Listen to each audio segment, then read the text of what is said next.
कल हमने देखा कि बलूचिस्तान में फितनल हिंदुस्तान के जरिए 12 मकामात पर किए गए हमले सिक्योरिटी फोर्सेस ने बरवक्त कार्रवाई से नाकाम बना दिए। ताहम ये हमले किसी हादसे का नतीजा नहीं थे, बल्कि भारत की वाज़ेह स्ट्रेटेजिक चाल थे, जिनका मकसद एक हसास वक्त पर पाकिस्तान पर दबाव डालना था। सबसे पहला नुक्ता खित्ते की सूरत हाल है। मशरिक़ वुस्ता में अमरीका और ईरान के दरमियान कशीदगी खतरनाक हद तक बढ़ चुकी है और जंग का खतरा मौजूद है। बलूचिस्तान, जो ईरान के साथ तकरीबन 909 किलोमीटर तवील सरहद रखता है, फितरी तौर पर इस तनाव के असरात की जद में आ सकता है।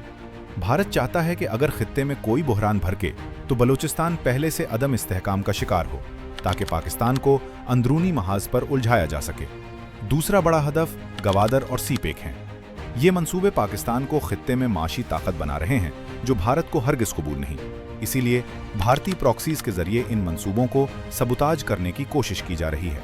तीसरा मामला बलूचिस्तान के कीमती मादनी वसाइल हैं। आलमी सरमायाकार संजीदगी से दिलचस्पी ले रहे हैं और भारत जानता है कि इससे पाकिस्तान का असर व रसूख बढ़ेगा।